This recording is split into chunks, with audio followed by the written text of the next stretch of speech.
আমরা যারা বাঙালি, যারা ভোজন রসিক, তাদের সামনে যদি ভুরি ভোজের আয়োজন থাকে তো খুবই ভালো। আর সেটা যদি হয় রাজবাড়িতে তো কথাই নেই। হ্যাঁ বন্ধুরা, আপনারা যে রাজবাড়ির কথা ভাবছেন এটা কোনো পুরনো আমলের রাজবাড়ি নয়, এটা রাজবাড়ি রেস্টুরেন্ট, যেখানে গেলে পুরনো আদলের থালাবাড়িতে খাবার পাবেন। রাজবাড়ির আদলে আপ্যায়নও বেশ ভালোভাবেই করা যাবে।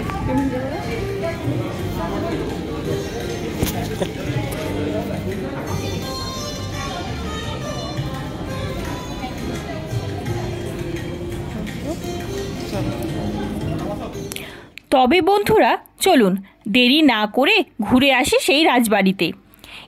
এস নেচার লাভারে আমি সঙ্গীতা আজ নিয়ে যাব পশ্চিম মেদিনীপুর জেলার একমাত্র খড়গপুরে রয়েছে এই রাজবাড়ি, যার রাজকীয় স্বাদের আহার অপূর্ব, এক কথায় অসাধারণ।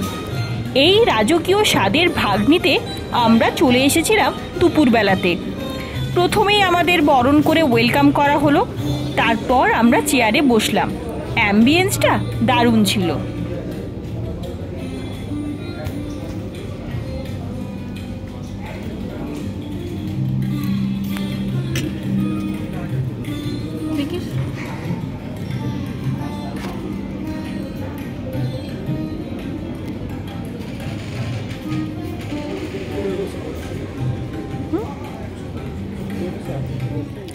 ওয়েলকাম ড্রিঙ্কস ছিল ব্লু মজিটো।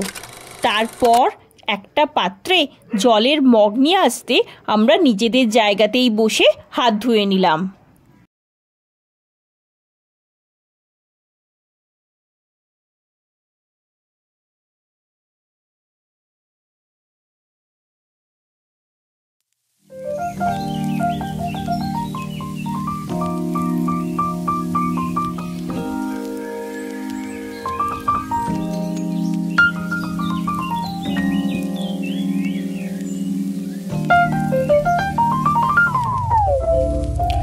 খাবারের অর্ডার দেবার 15 থেকে 20 মিনিটের মধ্যে খাবার পৌঁছে যায়।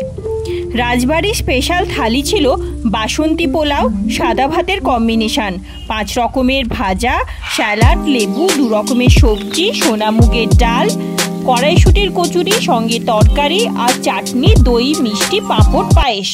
এক্সট্রা নিয়েছিলাম চিংড়ি মাছের মালাইকারি আর মটন ডাক বাংলো। সব মিলিয়ে দারুণ জমে গেছিল।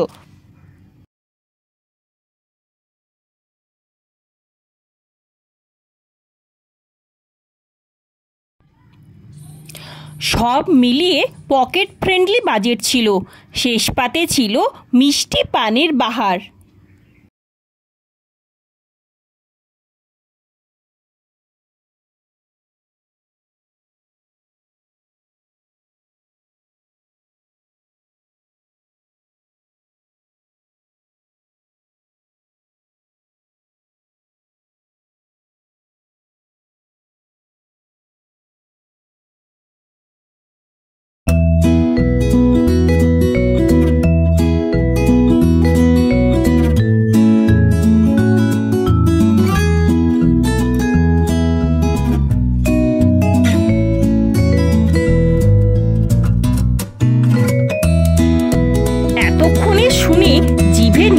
জল চলে এসেছে, তাহলে আর দেরি না করে একদিনের ছুটিতে ঘুরে আসা যেতেই পারে এই রাজবাড়িতে।